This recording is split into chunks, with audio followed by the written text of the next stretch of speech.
Hello friends, good morning. Welcome back to my channel.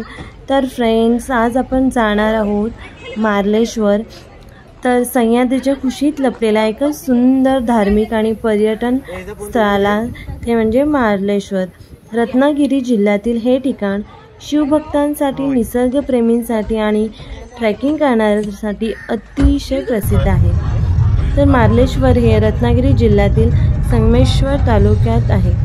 Sangameshwar ते मार्लेश्वर अंतर अंदाजे 16 किलोमीटर आहे आणि रत्नागिरीपासून 60 किलोमीटर इतका आहे.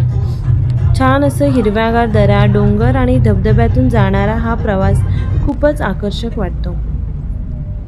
तर मार्लेश्वर, तर फ्रेंड्स, तुम्हाला जर जायचं असेल तर जवळचे स्टेशन जे आहे ते संगमेश्वर रोड आहे किंवा कोल्हापूर रत्नागिरी महामार्गातून सहज पोहोचता येते.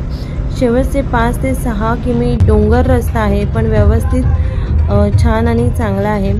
आणि तिथे पाहण्यासाठी आपल्याला मिळेल मार्लेश्वरचा धबधबा, गुंफा मंदिर आणि जवळचे दृश्यबिंदू, सह्याद्रीच्या दऱ्या आणि जंगल सफर. खूप छान असं मंदिर आहे हे.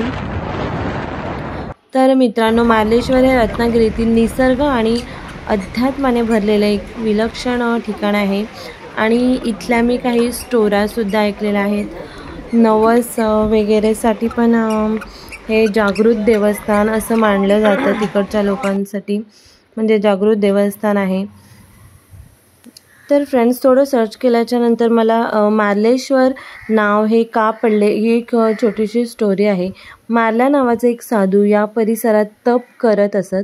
त्यांच्या तपशक्तीने प्रभावित होऊन भगवान शिव येथे प्रकट झाले व या ठिकाणाला मार्ला प्लस ईश्वर असे म्हणजे मार्लेश्वर असं नाव पडलं.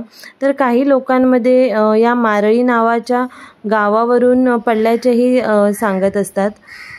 आणि मंदिर थोडा गुंफेत असल्यामुळे त्यात आतमध्ये नेहमी थंडावा असतो आणि अंधार असतो. त्याच्यामुळे पणत्या ज्या असतात त्या चालूच असतात मंदिराच्या गाभाऱ्यामध्ये. तर इथे छोटे मोठे बरेच असे शॉप होते. आणि फायनली आम्ही मंदिराचा जो अगदी जवळचा गेट आहे तिथे आम्ही आलो. इथे आपले चप्पल काढण्यासाठी इथे सुद्धा स्टँड आहे. आम्ही ॲक्च्युली खालीच काढून ठेवलेले होते. आणि म्हणतात की मंदिराच्या गुंफेत दिवसभर गूढ प्रतिध्वनी ऐकू येतात. आणि महाशिवरात्रीच्या दिवशी मंदिरात रात्रभर जागरण आणि भजन कीर्तन सगळं चालू असतं. आणि इथे मोठी जत्रासुद्धा असते.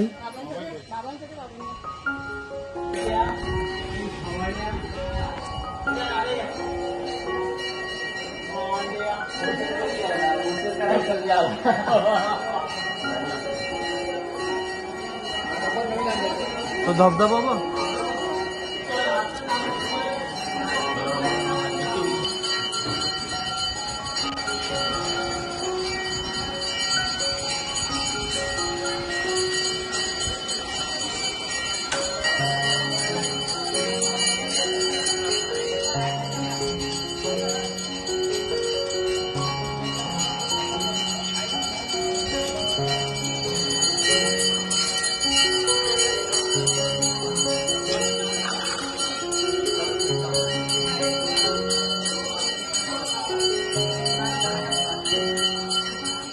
बरेच लोक श्रद्धेने हे सर्व करतात सुद्धा.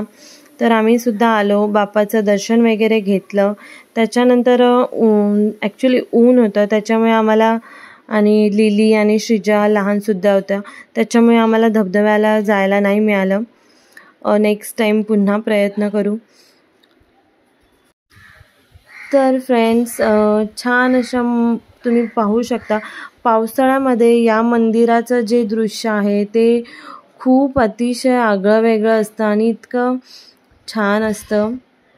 तर तुम्ही पावसाळ्यात गेलात तर सर्वात भव्य दृश्य दिसतं, म्हणजे पूर्ण डोंगरावरून धबधबे उडत असतात. अगदी पूर्ण डोंगराळ भाग असल्यामुळे पूर्ण धबधब्यांनी भरलेला असतो.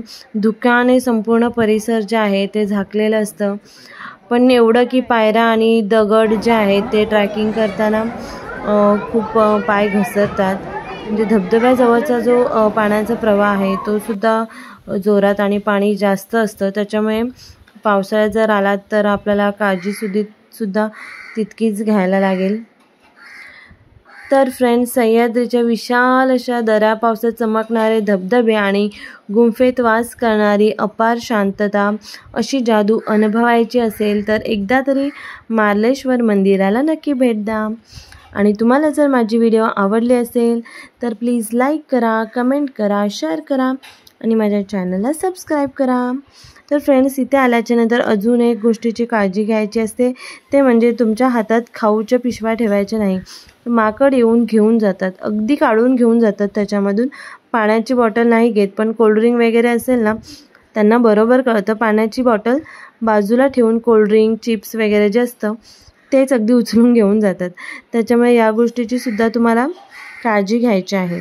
बाय. पुन्हा भेटूया आपण अशाच एका नवीन आणि छान व्हिडिओमध्ये. बाय.